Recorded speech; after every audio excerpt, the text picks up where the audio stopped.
नमस्कार मित्रों, this is Manish Saini. तो आज हम बात करेंगे यहाँ पर 11 नवंबर के करंट अफेयर के बारे में बात करने वाले हैं। एग्जाम के लिए बेहद ही महत्वपूर्ण वीडियो है। You can also join us on Telegram.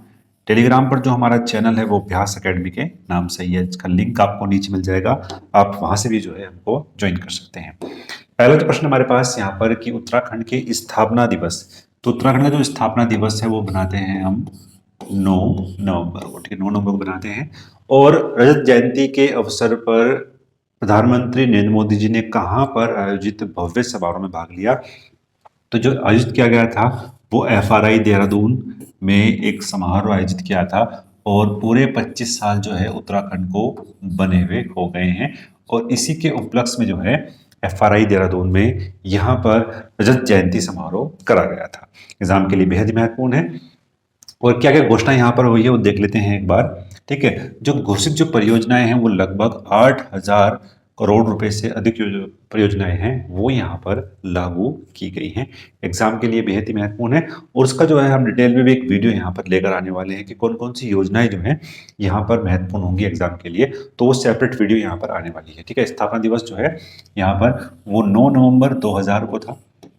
ठीक है, और एक साथ ही जो 3 राज्य यहाँ पर ये बने थे उत्तराखंड के साथ ही। तो उन सभी की जो है वो 25वीं वर्षगांठ यहाँ पर बनाई गई है। नेक्स्ट प्रश्न की बात करते हैं। 2025 में एशिया के सबसे खुशहाल शहरों की सूची में कौन शीर्ष स्थान पर रहा है। तो बात करेंगे एशिया की, हम बात कर रहे हैं तो यहाँ पर जो मुंबई है भारत का, वो यहाँ पर सबसे खुशहाल शहरों की सूची में यहाँ पर रहा है। तो पहले स्थान पर तो हो गया हमारे पास यहाँ पर मुंबई। वही हम बात कर लेते हैं दूसरे स्थान पर। दूसरे स्थान पर हमारे पास है यहाँ पर बीजिंग। ठीक है, बीजिंग जो है दूसरे स्थान पर है। और तीसरे स्थान पर हमारे पास आ जाएगा यहाँ पर संघाई। ठीक है, ये दोनों ही जो शहर है वो कहाँ से हैं? चीन के हैं। ठीक है, ये दोनों ही शहर किसके हैं भाई? चीन के हैं। एक जो है वो बम्बई भारत का है। ठीक है, और ये जो है पूरी जो रिपोर्ट यहाँ पर निकाली है, एक पत्रिका है यहाँ पर टाइम आउट। ठीक है, टाइम आउट ने ये पूरी जो रिपोर्ट है वो यहाँ पर रिलीज की है। उसी के आधार पर हम यहाँ पर बात कर रहे हैं। थोड़ा बहुत देख लेते हैं डिटेल में। ठीक है, तो टाइम आउट के द्वारा एशिया के 18,000 से अधिक निवासियों पर किए गए सर्वेक्षण में मुंबई का जो एशिया है वो एशिया का सबसे खुशहाल शहर यहाँ पर है। ठीक है, हमने डिस्कस कर लिए हैं। और मुंबई की जो खुशी है वो सांस्कृतिक, सामाजिक और जीवन शैली से जुड़ी हुई है, ना कि बुनियादी ढांचे से। ठीक है, पारंपरिक जीवन शैली में अगर हम बात कर लेते हैं, यहाँ पर जो खान पान है वो यहाँ पर इंक्लूड हो जाएगा। ठीक है, कल्चर चाहे तो वो यहाँ पर मराठी लैंग्वेज, उनका मराठी कल्चर जो है वो सब यहाँ पर जुड़ा हुआ है। तो एशिया जो है, एशिया का सबसे खुशहाल शहर जो है वो कौन सा है? मुंबई है।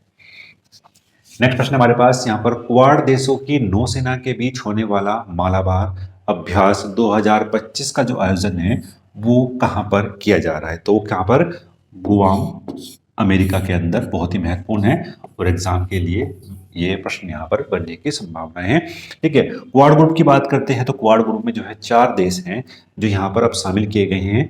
तो एक तो ये जो पूरा क्वाड ग्रुप है, अगर हम बात करता हूँ, ये जो पूरा क्वाड ग्रुप है ये चाइना को काउंटर करने के लिए यहाँ पर बनाया गया है। ठीक है, इसमें कौन कौन सा है? इसमें भारत है, अमेरिका है, जापान है और यहाँ पर ऑस्ट्रेलिया है। ठीक है, यहाँ पर क्या हो जाएगा? ऑस्ट्रेलिया यहाँ पर ये हो जाएगा। ठीक है, एग्जाम के लिए ये काफी यहाँ पर महत्वपूर्ण जाएगा। एक बार अगर हम बात कर लेते हैं यहाँ पर, जो यहाँ पर हमारे पास है, यहाँ पर अगर हम एक बार डिस्कस कर लेते हैं इसको मैप के थ्रू। ठीक है, ताकि हम जो समझने में जो है हमें यहाँ पर वो आसानी यहाँ पर हो सके। ठीक है, तो यहाँ पर वो इसको एक बार देख लेंगे। मैप अभी शायद शो नहीं हो रहा है यहाँ। ठीक है, तो अगर आप देखोगे मैप के थ्रू अगर हम बात करते हैं तो ये तो हो गया हमारा भारत। ठीक है, थोड़ा यहाँ पर जाएंगे तो आपको ऑस्ट्रेलिया मिलेगा। ठीक है, ऑस्ट्रेलिया मिलेगा। अमेरिका जो है इसको जो है हम यहाँ से काउंट करेंगे। ठीक है, यहाँ से अमेरिका हो जाएगा, यहाँ पर जो है ऑस्ट्रेलिया हो जाएगा और जापान आपको यहाँ पर इस तरीके से मिलेगा। तो ये एक तरीके से जो है वो क्वाड की संरचना यहाँ पर आपको बनती हुई दिखाई देगी। तो वही जो है ये क्वाड ग्रुप यहाँ पर बनाया गया है। ठीक है, तो ये पूरा यहाँ पर यही था। और बात करेंगे, अगर हम बात करते हैं इसकी जो शुरुआत है मालाबार नौ सैनिक अभ्यास की जो शुरुआत थी वो 1992 में की गई थी। भारत और अमेरिका के बीच यहाँ पर ये शुरुआत यहाँ पर की गई थी। ठीक है, ठीक है, वो यहाँ पर शुरुआत की गई थी। अगर हम देख लेते हैं यहाँ पर चार जो देश हैं वो तो यहाँ पर हो ही गए हैं। भारतीय नौपोत कौन सा है यहाँ पर? आईएनएस साद्री। जहाज की जो श्रेणियां हैं वो शिवालिक श्रेणी, गाइडेड मिसाइल स्ट्रेंथ, फ्रिगेट है। और निर्माण जो परियोजना है वो है प्रोजेक्ट 17 मसगांव डाउ शिपयार्ड की जो है ये पूरी परियोजना यहाँ पर है। नेक्स्ट प्रश्न हमारे पास कि विश्व विज्ञान दिवस 2025 की यहाँ पर थीम क्या रही है? तो एग्जाम में प्रश्न बनने की संभावनाएं हैं।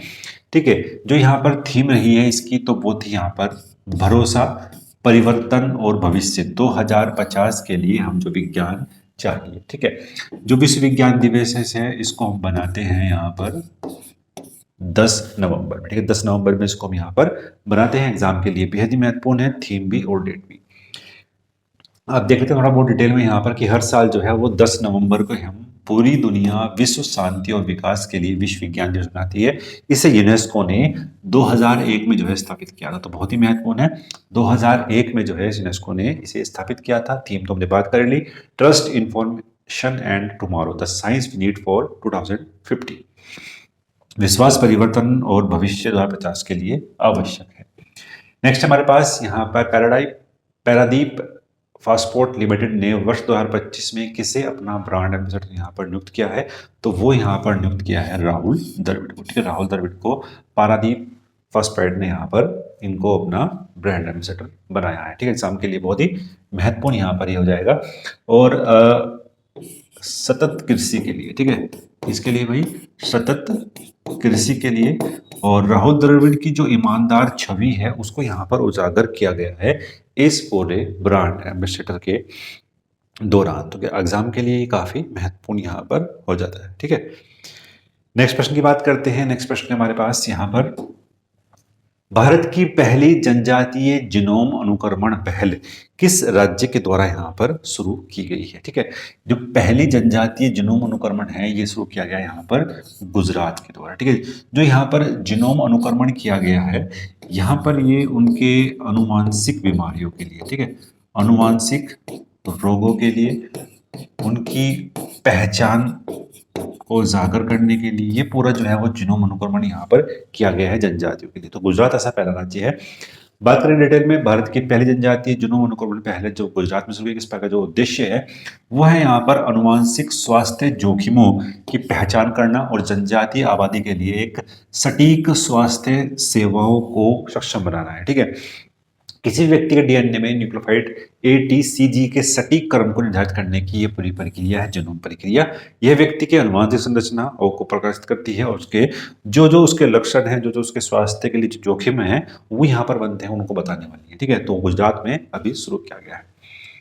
नेक्स्ट प्रश्न हमारे पास यहाँ पर कि 18वां शहरी गतिशील भारत अर्बन मोबिलिटी इंडिया सम्मेलन और प्रदर्शनी 2025 में कहां पर शुरू की गई? तो ये कहां पर? नई दिल्ली में जो है वो शुरू की गई है। ठीक है, ए जो है आपके पास इसका राइट आंसर यहां पर हो जाएगा। इसके लिए कुछ कुछ अवार्ड भी यहां पर मिले हैं। तो चेन्नई को जो है एक चेन्नई को अवार्ड मिला है, वो एग्जाम में बन सकता है। ठीक है, चेन्नई शहर को बहुत ही महत्वपूर्ण है, एग्जाम में प्रश्न बनने की संभावना है कि चेन्नई शहर को सर्वश्रेष्ठ सार्वजनिक परिवहन प्रणाली का पुरस्कार यहाँ पर दिया गया है चेन्नई शहर को। ठीक है, उदयपुर शहर को सर्वश्रेष्ठ गैर मोटर चालित परिवहन प्रणाली का पुरस्कार यहाँ पर मिला है।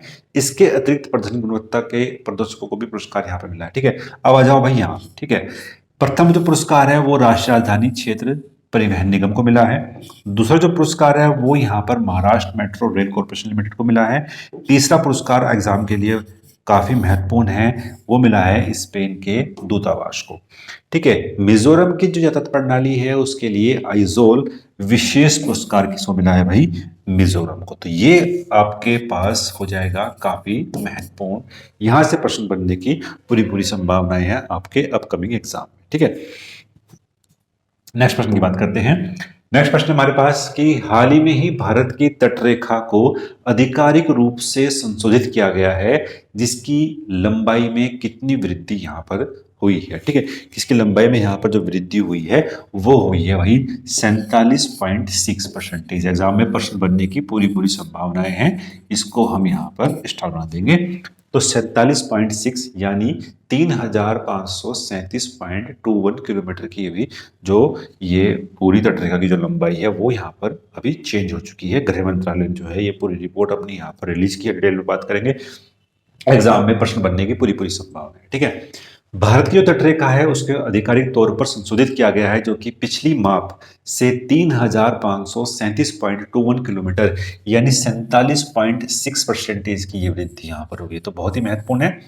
भारत की जो संशोधित तटरेखा है उसकी लंबाई अब कितनी हो गई है, तो ये हो चुकी है भाई 11,098.81 किलोमीटर। तो ये जो 7,000 पहले भाई कितनी थी, पहले जो अगर हम बात करते हैं 7,511 थी, जो पिछली थी वो कितनी थी भाई 7,511। तो ये अब बढ़कर कितनी हो चुकी है 11,158। तो एग्जाम में ये प्रश्न बनने की संभावनाएं पूरी पूरी है, जो हमने 1970 के दशक में इसकी गणना की थी। ठीक है, तो घोषणा जो है वो पतन पोत परिवहन और जल मार्ग मंत्रालय द्वारा की गई है।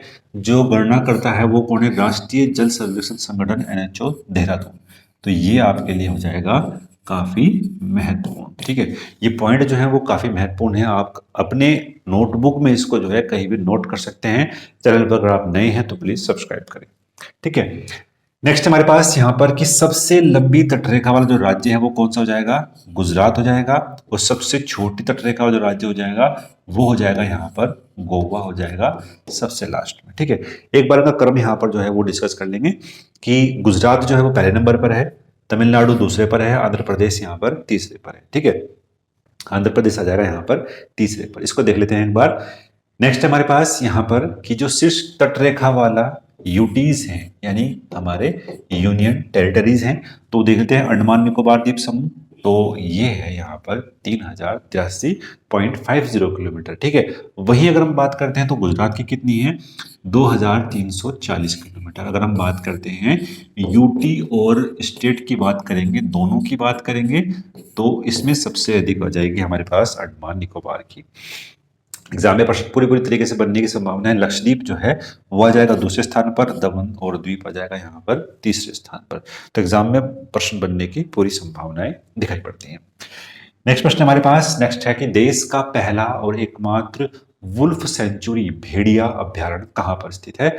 तो ये जो है कहाँ पर है, मझवांडर झारखंड में। ठीक है, बी जो है राइट आंसर इसका हो जाएगा एकमात्र जो है वुल्फ सेंचुरी है। तो ये प्रश्न बनने की संभावनाएं हैं। ठीक है, इसको देख लेते हैं। और यहाँ पर जो महत्वपूर्ण चीज है वो यहाँ पर ये है कि एक यहाँ पर धर्म मिलता है, सरना धर्म का पालन करने वाला एक आदिवासी समुदाय निवास करता है। ठीक है, ये जो समुदाय है ये क्या है भाई, प्रकृति प्रेमी है। ठीक है, प्रकृति प्रेमी है और वो यहाँ पर क्या है, निवास करता है। 80% जो अधिक जनस्थानीय आबादी है वो सरना धर्म का पालन करने वाली है, जो प्रकृति पूजक धर्म है, जंगलों नदियों और प्राकृतिक तत्वों का ये सम्मान करता है। तो ये आपके पास एग्जाम में प्रश्न यहाँ पर बन सकता है। तो ये महत्वपूर्ण चीजें हमने डिस्कस करी आज के लिए। तो मिलते हैं नेक्स्ट वीडियो में। धन्यवाद, जय हिंद।